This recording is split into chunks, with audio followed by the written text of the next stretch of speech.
गांव के पुराने पीपल के पेड़ के नीचे बैठी बुजुर्ग दादी अक्सर बच्चों को डरावनी कहानियां सुनाया करती थी। लेकिन एक कहानी ऐसी थी जिसे सुनकर गांव के बड़े बूढ़े भी सहम जाते थे।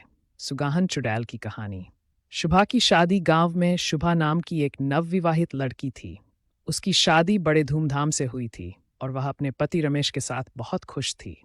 लेकिन शादी के कुछ ही दिनों बाद गांव में एक अजीब घटना घटी। हर पूर्णिमा की रात कोई न कोई औरत रहस्यमय तरीके से गायब हो जाती थी। गांव के लोग डरने लगे, पर किसी को कुछ समझ नहीं आ रहा था। एक दिन रमेश को दूर शहर जाना पड़ा और शुभा को अकेले ही घर पर रहना पड़ा। उसकी सास ने समझाया, बेटी रात को दरवाजा मत खोलना, चाहे कोई भी पुकारे। शुभा ने सिर हिला दिया, लेकिन उसे क्या पता था कि उस रात उसकी जिंदगी हमेशा के लिए बदल जाएगी।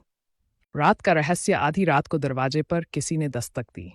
आवाज आई, शुभा दरवाजा खोलो, मैं तुम्हारी सहेली राधा हूं। शुभा चौंक गई।